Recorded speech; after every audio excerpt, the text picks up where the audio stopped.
Hello everyone, welcome to the HardReset channel, and today I'm going to show you how to enable macro photo mode on the Samsung Galaxy S25 Edge.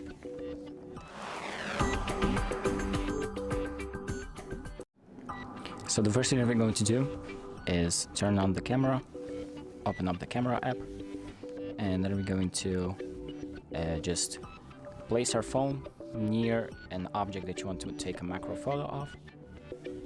Like for example, let me just take this little piece, and as you can see, there is this little flower button that pops up.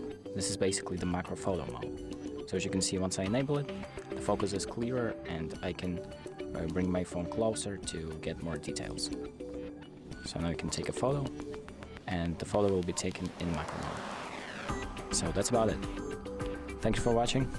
I hope this video helps, and make sure to like and subscribe.